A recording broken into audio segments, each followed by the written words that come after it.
তোমাদের আজ আমি নীলোধ্বজের প্রতি জনা কবিতাটা একটু আলোচনা করব। মূলত গতদিন আমি যে ক্লাস নিয়েছিলাম সেখানে নীলোধ্বজের প্রতি জনা কবিতার যে সিনপসিসটা সারসংক্ষেপটা সেটা আমি একটু আলোচনা করেছিলাম।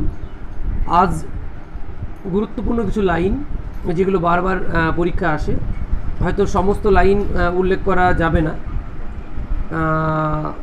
আমি চেষ্টা করব ম্যাক্সিমাম লাইন ধরে আলোচনা করার। তো শুরু করছি তোমাদের নীলোধ্বজের প্রতি জনা কবিতাটা। তো কবিতার প্রথমে আমরা দেখছি যে নীলোধ্বজ তার যে প্রাসাদ, সেই প্রাসাদের বাইরে সৈন্যরা যেন যুদ্ধ সাজে সজ্জিত হয়েছে। ঘন ঘন সেখানে যুদ্ধের বাজনা বাজছে, হাতিতে হুঙ্কার দিচ্ছে, ঘোড়াতে হুঙ্কার দিচ্ছে, রাজকেতু পতাকা উপরে উঠছে। ঠিক এইরকম একটা প্রেক্ষাপটকে বর্ণনা করা হয়েছে কবিতায়। কীভাবে বাজিছে রাজতরণে রণবাদ্য আজি। রাজতরণ মানে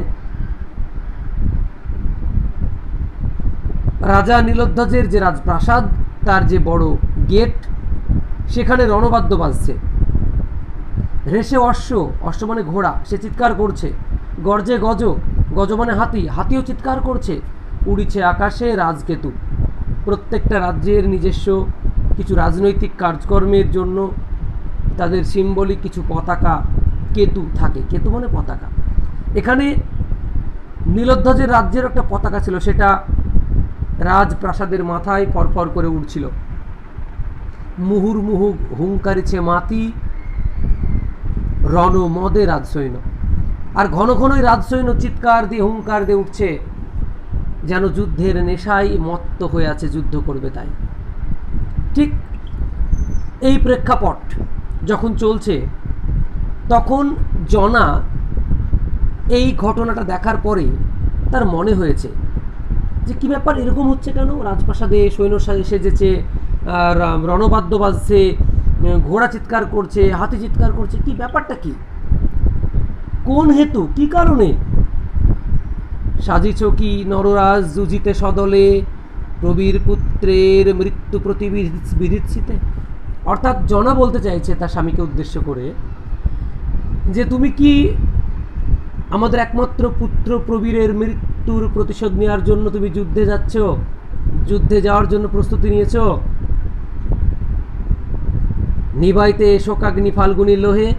আমার যে শোক, পুত্র হারানোর যে যন্ত্রণা আমার ভিতরে কুড়ে কুড়ে খাচ্ছে, সেই শোকের আগুন নেভানোর জন্যই কি তুমি যুদ্ধে যাচ্ছ?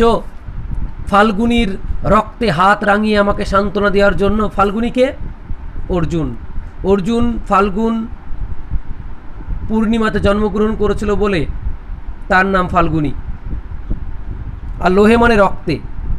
এই তো সাজে তোমারে ক্ষত্রমণি তুমি মহাবাহু। বলছে হ্যাঁ নীলোধ্বজ স্বামীকে উদ্দেশ্য করে বলছে, এটাই তো তোমাকে সাজে। তুমি তো একজন বীর, বলবান, শক্তিশালী, ক্ষমতাবান ব্যক্তি। তুমি তো পারো পুত্রের হত্যার প্রকৃত প্রতিশোধ নিতে। যাও বেগে গজরাজ যথা যমদণ্ড সম, শুণ্ড আস্ফালিনী না দে। বলছে যাও তুমি তাড়াতাড়ি গজরাজের মতো, হাতির মতো তুমি যাও, আর ভয়ঙ্কর যমদণ্ডে, যমদণ্ড বলতে এখানে মূলত যে দণ্ড দিয়ে কাউকে হত্যা করা হয়, এখানে মূলত ত্রিশূল। সেই ত্রিশূল দিয়ে অর্জুনের মাথা ছিন্ন করে তার মুন্ডটাকে ত্রিশূলে গেঁথে নিয়ে এসে আমাকে দেখাও, তবেই তো আমি শান্ত হব, তবেই তো আমি স্বস্তি পাব। অন্যায় সমরে মূঢ় নাসিল বালকে। সেই মূঢ়, সেই মূর্খ, সে অপদার্থটা অন্যায়ভাবে যুদ্ধ করে আমার সন্তানকে হত্যা করেছে। এখানে মূঢ় বলতে অর্জুনকে বোঝানো হয়েছে। তাহলে অন্যায় যুদ্ধে প্রবীরকে হত্যা করেছে।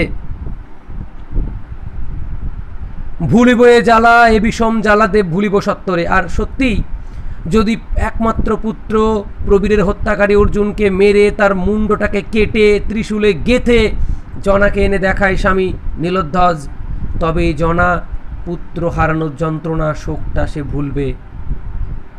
জন্মে মৃত্যু বিধাতারে বিধি জগতে। জনা বলছে জন্মালেই মরতে হবে, জন্মিলে মরিতে হবে অমর কে কোথা কবে, এটা মাইকেল মধুসূদন দত্তেরই লেখা একটা কবিতা, তার লাইন। তো এখানে জনা বলছে যে জন্মলে মরতে হবে, এটা স্বাভাবিক, এটা বিধাতার নিয়ম। কিন্তু ক্ষত্রকুল রত্নপুত্র প্রবীর সুমতি সম্মুখ সমরে পড়ি গেছে স্বর্গধামে, কি কাজ বিলাপে প্রভু?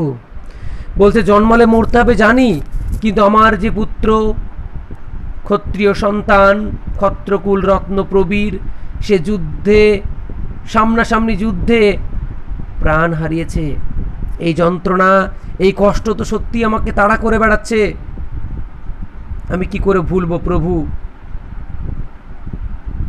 কি কাজ বিলাপে প্রভু? বলছে বিলাপ করে আর কি করব? বিলাপ করে তো আমি সন্তানকে ফিরে পাবো না, কান্না করে তো আমি সন্তানকে ফিরে পাবো না। কিন্তু সন্তানকে যে হত্যা করেছে তাকে যতক্ষণ না টুকরো টুকরো করে হত্যা করা হচ্ছে ততক্ষণ আমি শান্ত হব না। পরে দেখো, হাই পাগলিনী জনা তব সভা মাঝে নাচিছে নর্তকী আজি গায়ক গাইছে, উথলিছে বিনাধ্বনি। জনা এতক্ষণ রাজ অন্তপুরে রণবাদ্য শুনতে পাচ্ছিল, ঘোড়া হাতির চিৎকার শুনতে পাচ্ছিল, আর পদাতিক সৈন্যদের মুহুর্মুহু চিৎকার শুনে তার মনে হচ্ছিল স্বামী বোধহয় পুত্রের হত্যাকারীকে মেরে প্রতিশোধ নেওয়ার জন্য যুদ্ধে বেরোচ্ছে। কিন্তু যখন জনা দেখে যে না, তার রাজপ্রাসাদে বাইজি নাচছে, গায়ক গাইছে, বাদক বাজাচ্ছে, তখন জনার সমস্ত ভাবনা চিন্তা ভেঙে টুকরো টুকরো হয়ে মাটিতে পড়ে যায়। সে অবাক হয়ে যায় যে আমার পুত্র কদিন আগে হত্যা হয়েছে, সেই পুত্রের শোকে আমি শোকাহত মর্মাহত ক্ষতবিক্ষত হচ্ছি প্রতিনিয়ত, আর নীলোধ্বজ কিনা প্রাসাদে এসে আমোদ প্রমোদ করছে, ফুর্তি করছে, মজা করছে।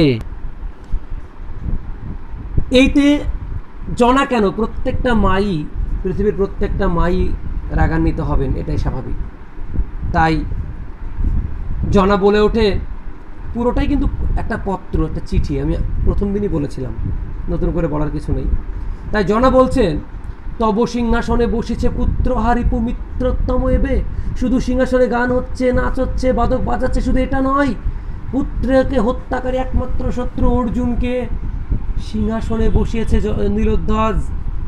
কেন? একমাত্র পুত্রের হত্যাকারী অর্জুনকে শ্রেষ্ঠ বন্ধুর সম্মান দিয়ে সিংহাসনে বসানো হয়েছে। সে বিছ যতনে তুমি অতিথি রতনে তাকে অতিথি রূপে পুজো করা হচ্ছে। কি লজ্জা দুঃখের কথা হয় কবকারে, এই লজ্জা এই দুঃখের কথা এই যন্ত্রণা আমি কাকে বলবো? হত জ্ঞান আজি কি হে পুত্রের বিহনে মহেশ্বরী পুরীশ্বর নীলোধ্বজ রথী। বলছে পুত্র হারিয়েছ, সেই শোকে কি তোমার মাথাটাও গিয়েছে? হে দারুণ বিধি রাজা আধারিলা আজি রাজ্য, হরিপুত্র ধনে হরিলা কি তিনি গায়ান তব। বলছে পুত্রকে হরণ করেছো হে বিধাতা, হে ঈশ্বর, আর পুত্রকে হারিয়ে রাজা নীলোধ্বজ কি নিজের জ্ঞানটা বুদ্ধিটা হারিয়ে ফেলেছে। তা না হলে কহ মোরে কেন এ পাষণ্ড পাণ্ডুরথি পার্থ তব পুরে অতিথি। আর যদি তাই না হয় তাহলে একমাত্র পুত্রে হত্যাকারী অর্জুনকে কেউ বন্ধুরূপে বাড়িতে নিয়ে আসে, নিজেরই সিংহাসনে বসায়। অবাক, এটা অবাককর বিষয়। দুঃখের মধ্যেও যেন জনার হাসি পায়। তাই সে বলে, কেমন তুমি হাই মিত্রভাবে পরশে কর, যাহা প্রবীরের লোহে লোহিত। বলছে তুমি কি করে অর্জুনের হাতে তুমি করমর্দন করো, হ্যান্ডশেক করো, যে হাত আমার একমাত্র পুত্রের রক্তে রাঙিয়ে গিয়েছে, যে হাত দিয়ে আমার পুত্রের প্রাণটাকে কেড়ে নেওয়া হয়েছে, সে হাতটাকে তুমি হ্যান্ডশেক করছো, করমর্দন করছো। ক্ষত্রিয় ধর্ম এই কি নৃমণি? এটাই কি তোমার ক্ষত্রিয় বংশের ধর্ম, যে শত্রুকে তুমি ভয় করে তাকে বাড়িতে এনে সেবা করছো, আতিথেয়তা করছো? কোথা ধনু? বলছে কোথায় তোমার ধনুক, কোথায় তুনো ধনুক রাখার সে জায়গাটা, কোথায় চর্ম, কোথায় অসি, কোথায় তোমার তরবারি? না ভেদি রিপুর বক্ষ, তুমি শত্রুর বুককে তীর দিয়ে মেরে ক্ষত বিক্ষত না করে কি করছো তুমি?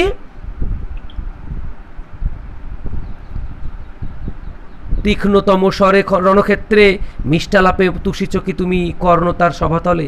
তুমি তীর মেরে মেরে শত্রুর বুককে ক্ষতবিক্ষত না করে দিয়ে তুমি কি করছো? মিষ্টি মিষ্টি কথা বলে শত্রুর কানটাকে তুষ্ট করছো। ঠিক জনা সমস্ত অভিযোগ, সমস্ত খেদ, সমস্ত ক্ষোভ, সমস্ত রাগের কথাগুলোকে উগরে উগরে দিচ্ছে স্বামীর বিরুদ্ধে। তাই বলছে, কি কহিবে কহ যবে দেশ দেশান্তরে জনরব লবে। অর্থাৎ দেশে দেশান্তরে যখন এই কথা ছড়িয়ে যাবে, লোকে তো চিৎকার করবে, ছিছি বলবে। কি বলবে? নীলধ্বজ এত শক্তিশালী, এত ক্ষমতাবান একজন পুরুষ রাজা, তারপরেও সে চরমতম শত্রুকে বন্ধুর সম্মান দিয়ে নিজের প্রাসাদে এনে পুজো করছে, আতিথেয়তা করছে। ঠিক আছে, নীলধ্বজের প্রতি জনা কবিতা চলবে, আরও বেশ কয়েকটা ক্লাস হবে, বিশ্লেষণ করতে সময় লাগবে। আজ ক্লাস এই পর্যন্ত, পরের দিন ক্লাস আবার পর থেকে শুরু হবে।